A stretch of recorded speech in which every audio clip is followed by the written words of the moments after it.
Well, I got the housing in, and usually you've got a frame around here, so you put it in the frame, and it's already pretty level. But this had the 2x4 chopped off here, and it was lower down at this bottom left. So I took a level across there, put a mark, and then as I put it in there, I lifted this side up so that this is now level. And I went ahead and put a screw, and I've got allowed enough room for the trim is 5/8 thick. And then I like to have it out 1 5/8 inches from the trim so that I can get the side screw on.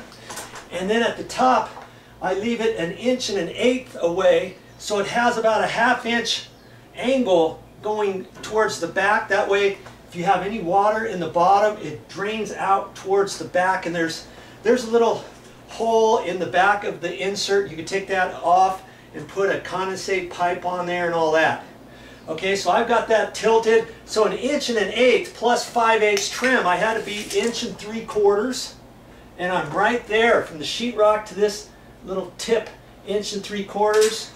And at the bottom, I'm 2 1/4, 2 1/4, 1 3/4 up there. And all my weight is going to be on the sides.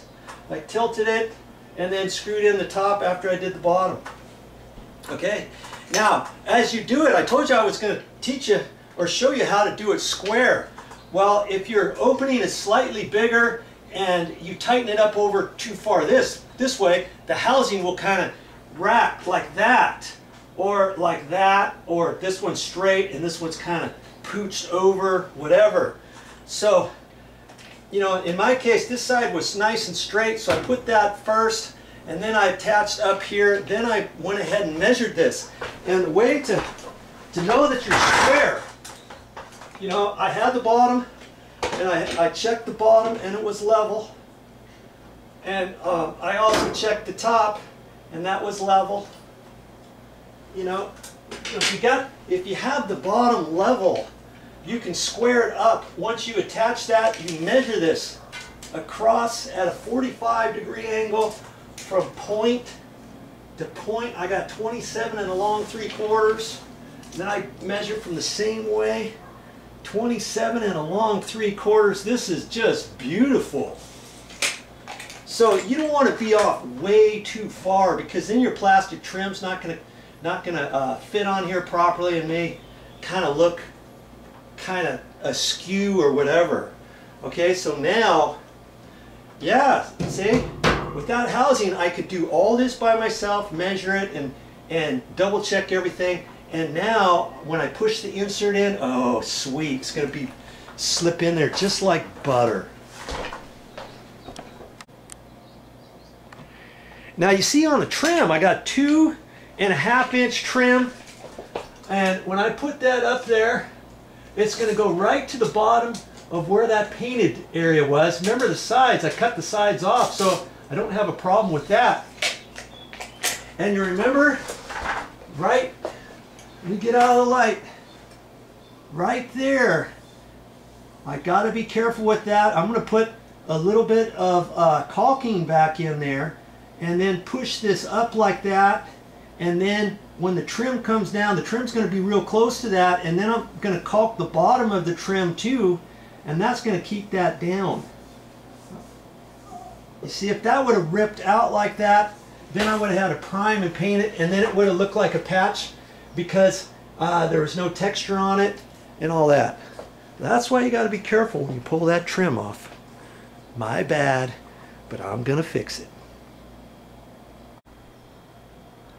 Now see, there's my trim. What do you suppose I'm going to cut that with? Look what I've got. Ooh, kaboom. My plastic miter box and my little miter box saw. That's how I'm going to cut that trim. You know, it's getting nighttime. I don't want to get a skill saw out, and I don't carry an electric compound miter box saw around with me all day long for the one chance I need it once a month or whatever to cut a couple pieces of trim. This is my mainstay. I use this for lots of little piddly jobs. And said, just put that underneath there, and then I'm good to go. There's my saw. That'll get the cuts close enough. It's only little trim I'm doing, you know, 2.5 inches wide. That pre-finished white. Now that stuff there, you can get it that way, and that's how I'm going to put it up there. And ultimately, it's going to have to be painted. You got to put a coat of paint on that.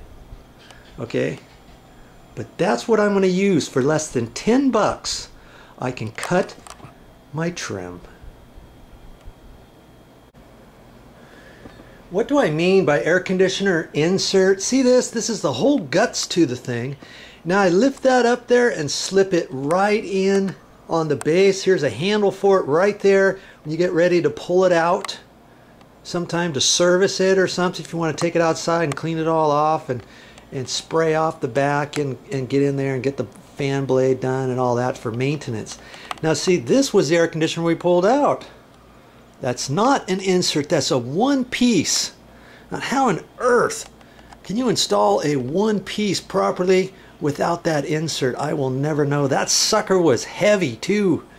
It was just kind of held up there by a couple screws in the trim, and I would hate, I feel sorry for the person who buys one of those types at the store. Those are hard to install. Get something like I'm doing with the insert, then you can put the housing on, get everything square, get it all attached properly from the inside with screws, and then slip your insert in and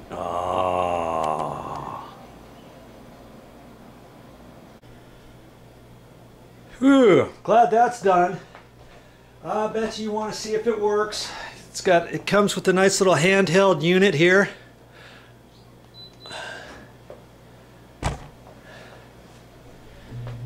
Yes, it works. Okay, see that nice trim that I put around there? See, it matches like the door trim, just the doors, how they're nice and straight. And that just finishes off the cabinet, you know? If you're going to put it in a wall, that's kind of how you want to do it. And remember this plug here? Remember I was going to face it down. Well, I should have known. They wanted it, she wanted it facing up, so I had to disconnect the outlet and flip it upside down so it just came straight up and didn't kind of loop-de-loo over to the left and up at the bottom or the side. You can always cut that trim at the bottom or the side. Because see, on this right-hand side there was notches. See those notches right there? One of those is for the bottom right and one's for the all the way over to the right. You see? There's two places for the cords. One's there and one's over here. And if you don't have the cord coming out on the right hand side, instead of running the cord along the trim and then over to the plug or something like that, you can cut in. And that's what I did right there. I made my own little notch, matched the other ones, and boom, I put it down in there. And then when I got done, I caulked the housing and also the wood trim that's around there, and that's going to have to be painted. That was pre-finished white, and it's just a primer on there. It looks pretty good actually, but you know, to put a coat of paint on there, you can get white just like that. Now it also came with this, and I was kind of surprised about that too. See this? You know what that is? That's for the condensate drain line on the back side. It's always a good idea to do it. And see, there's a little, I don't know if you can see that, there's a little washer there. And it kind of snaps right into the opening. You'll see there's a little rubber grommet on the back side of your air conditioner. And you can snap that in. And then your hose, you get a flexible tube and you can put it on there. Measure that. For this one happen to be 5/8. They're not all 5/8, okay? So you measure that, and I'm glad I did that. So next time I'm at the store, I'm going to get some hose and connect that. Now here's something else. I know we put this in a closet, and yes, you're not really supposed to put it in a closet like this, but they had no other choice. So the idea is they're going to get a louvered door here, And even if you have a louvered door, what I would recommend is propping the door open and having the louvers, because right now it's quite hot in here, and this door on this side is kind of preventing some of the air from going out and going outside. Okay, I mean, you could cut, this is a hollow core door, but you could cut a vent in here at the top, a vent in at the bottom, screw it on there if you don't want to get a louvered door, let's say. And see how nice that fits in there now? So see, there's a cap. Well, you can't really see it, but you look on yours and you'll see where the drain line is. There's one, you know, there's a hole right there that you can knock out, and then there's a rubber grommet on the outside of it, and that's where you hook up the drain line. Before, remember that before they had a little hose here, and they had just a funnel, and they caught it like that, and you could do something like that even if you wanted, and then strap that and reroute that hose on out to outside, let it drip over your lanai or whatever. See, this is on a second floor.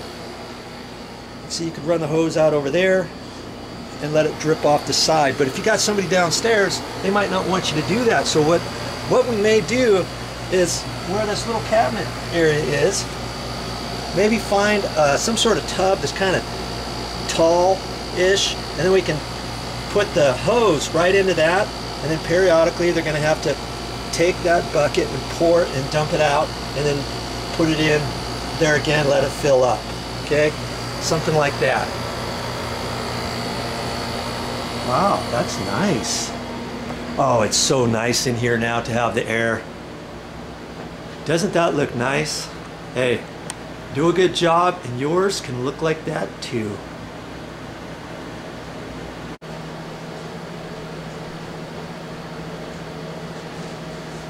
That's all I got for this time. And I'll be back with more videos.